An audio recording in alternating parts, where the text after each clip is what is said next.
Divorce and love again episode 16। रोशनी के सामने दिशा खड़ी थी। वो अकेले ही आई थी। रोशनी के दरवाज़ा खोलने पर वह तुरंत अंदर घुस आ जाती है और रोशनी के ऊपर चिल्लाते हुए कहने लगती है, तुम सच में यहाँ हो रोशनी? क्या तुम्हें अब अपने फैसले पर पछतावा हो रहा है कि तुमने कुणाल भाई को छोड़ दिया है? तुम सच में कुत्ते से भी बदतर हो। मुझे बताओ कि आखिर तुमने कुणाल भाई को अपने वश में करने के लिए क्या किया है? दिशा मिसेस सिंह के सामने जैसा खुद को दिखाती थी वैसी वो रियल में नहीं थी। वो खुद को मिसेस सिंह के सामने काफ़ी ओबीडियंट गर्ल दिखाती थी, पर अब जब मिसेस सिंह उसके साथ नहीं थी तो वो ऐसे बिहेव कर रही थी जैसे वो बेशर्म हो।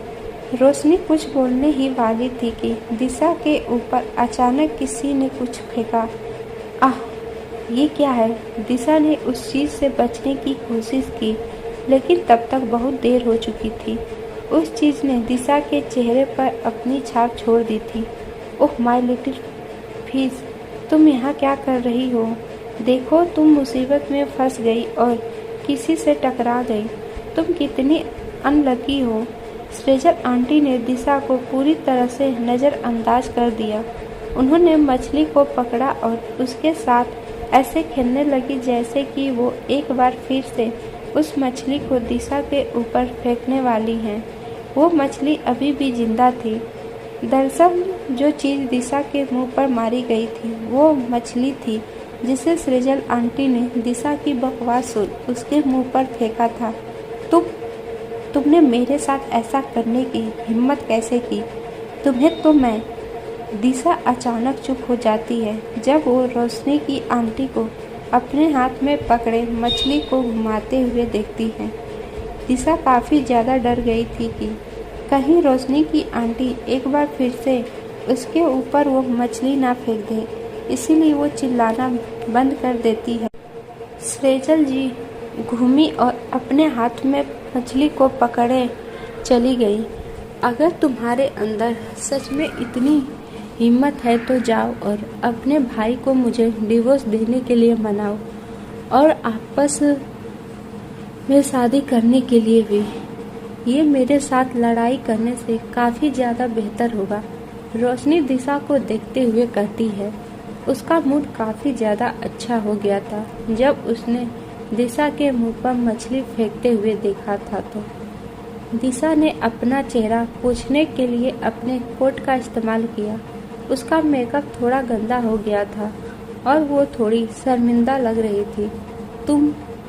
दिशा फिर से रोशनी के ऊपर चिल्लाना चाहती थी, लेकिन वो चुप हो जाती है जब वो स्रेजल आंटी को अपने हाथ में चाकू और मछली पकड़े हुए किचन से फिर से बाहर आते हुए देखती है। मुझे नहीं पता कि तुम किस गंदी चीज़ से टकराई हो, इसीलिए अब मेरे पास तुम्हें मारने और तुम्हारा सूप बनाने के अलावा और कोई ऑप्शन नहीं है। फिर स्रेजल जी ने अपना हाथ उठाए और उन्होंने अपने हाथों में जो चाकू पकड़ा हुआ था उससे उस मछली की जान ले ली। क्या आप भी मछली का सूप पीना चाहती हैं? स्रेजल आंटी ने दिशा की तरफ मुड़ते हुए उससे कहा। दिशा की तरफ मुड़ते हुए उनके हाथ मछली के खून से लथपथ थे। स्रेजल आंटी को इस तरह से देख दिशा काफ़ी ज़्यादा डर गई थी। वो रोशनी के अपार्टमेंट से उल्टे पैर ऐसे भागी जैसे कि अगर वो अभी वहाँ से नहीं निकली तो अगली बार उस मछली की जगह उसकी गर्दन होगी। एक स्लट से निपटने के लिए आपको भी वो भाषा आनी चाहिए जो भाषा उसे समझ में आती है। सबसे इम्पोर्टेंट बात, आपको उसकी बातों से गुस्सा नहीं होना है, नहीं तो वो अपने मकसद में कामयाब हो जाएगी। स्रेजल जी ने अपने हाथों को धोते हुए रोशनी को अपने अनुभव के बारे में बताया। स्रेजल जी की बात सुन रोशनी ने अपना सिर हिला दिया जैसे वो उनकी बातों को अच्छी तरह से समझ गई थी। अचानक रोशनी के फोन आ गए।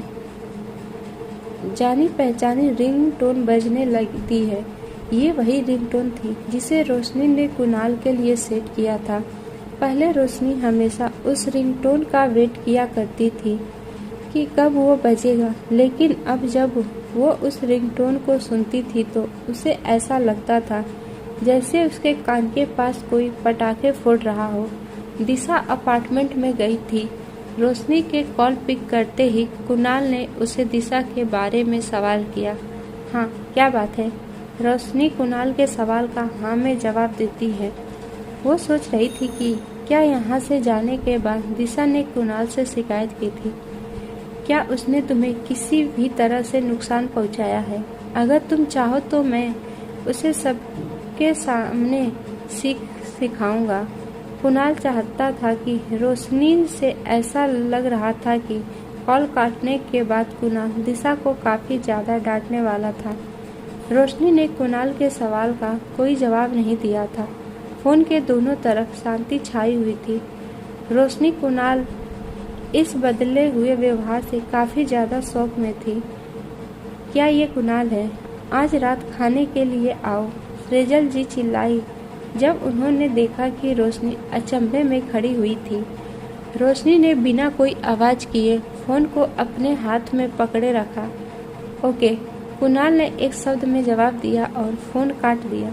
कुणाल ने रोशनी को मना करने का मौका भी नहीं दिया था। आंटी, आप क्या कर रही हैं? मैं उसका चेहरा भी नहीं देखना चाहती हूँ।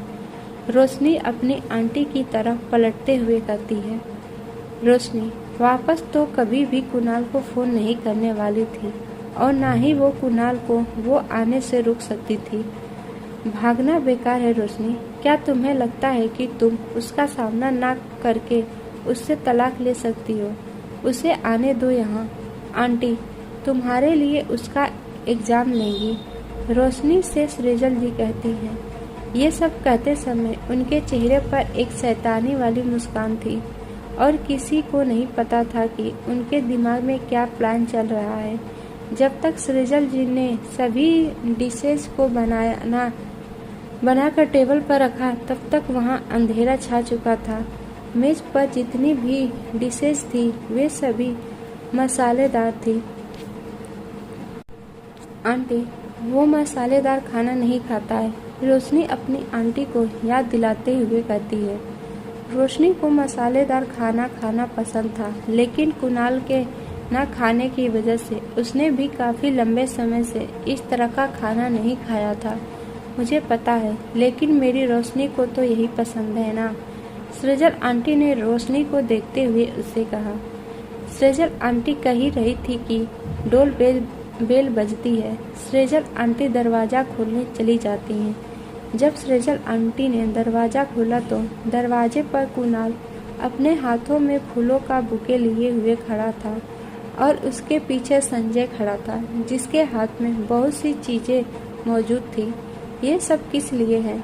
हम सब एक परिवार हैं, तुम्हें तोहफे लाने की क्या ज़रूरत थी?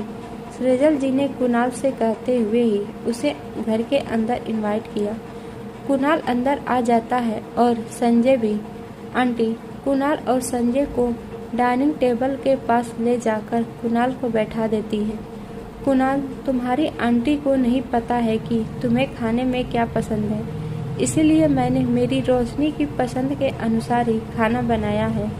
रोशनी से आपकी शादी को 5 साल से भी ज़्यादा हो चुके हैं, इसीलिए मेरा मानना है कि आपको तो पता ही होगा कि रोशनी को खाने में क्या पसंद है। सृजल जी ने कुणाल से कहा जब उन्होंने चॉपस्टिक से कुणाल के लिए खाना निकाला। मेज पर रखा हर बाउल तेल और मिर्च से भरा हुआ था।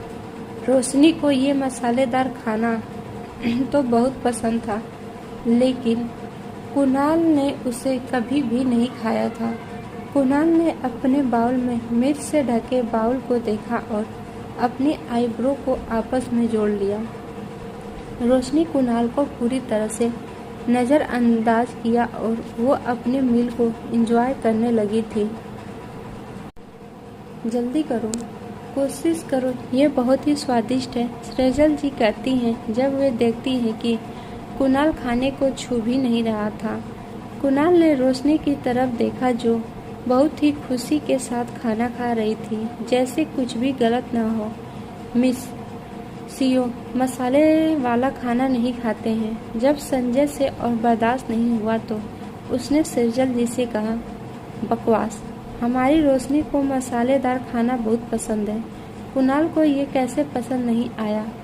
खाओ खाओ, रोशनी तो इसे एक बार में कई पीस खा जाती है। सृजल जी ने कुणाल के गंभीर को और पूरी तरह से नज़रअंदाज करते हुए उसकी प्लेट में मछली के और कई पीस डाल दिए। कुणाल के पास अब खाने के अलावा और कोई चारा नहीं था। उसने डरते डरते मछली का एक छोटा सा टुकड़ा लिया और उसे अपने मुंह में ले लिया। मछली का टुकड़ा जैसे ही कुणाल के मुंह में गया, उसने रोशनी को संदेह से देखा। वो सोच रहा था कि कैसे रोशनी इतना तीखा खाना खा सकती है।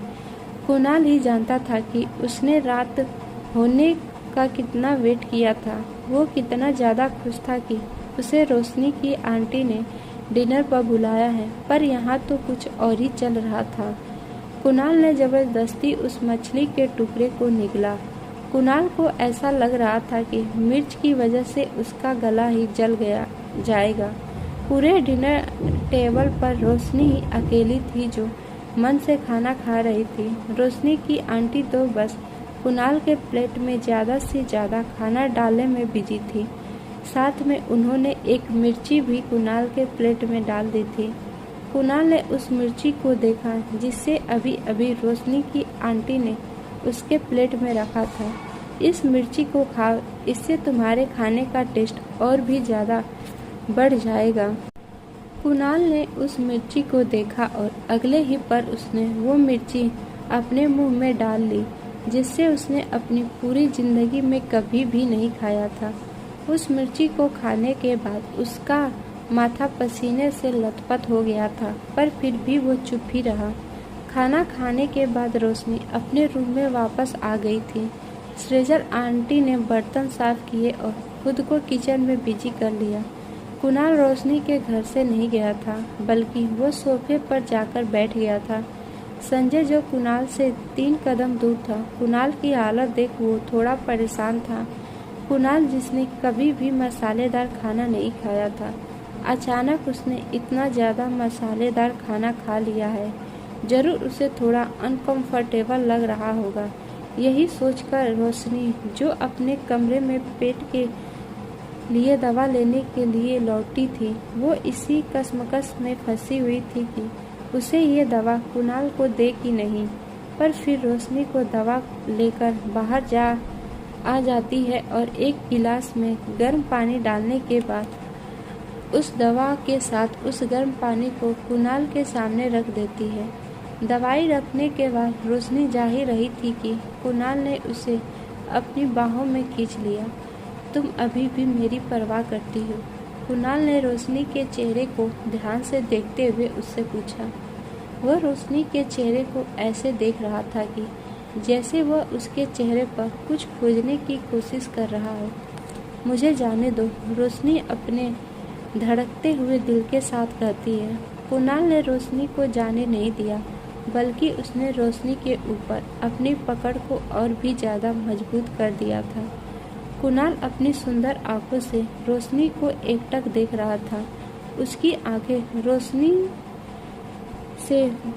को बड़े प्यार से देख रही थी। रोशनी को थोड़ी हैरानी हुई। वो सोचने लगी कि क्या उसने कुछ गलत देख लिया है। उसे ऐसा क्यों लग रहा है कि कुणाल जिन आंखों के साथ उसे देख रहा, उनमें उसके लिए सिर्फ प्यार था। अगर किसी का मर्डर करना कानून के खिलाफ नहीं होता तो मैं तुम्हारे हजारों बार मार डालती। मैं आपके लिए दवा सिर्फ इसलिए लेकर आई थी क्योंकि मैं नहीं चाहती थी कि आपको कुछ होए, जिसकी वजह से सिंह फैमिली के भेड़िए और चीते मुझे निगल जाएं। रोशनी बड़े ही रूड तरीके से कुणाल से कहती है।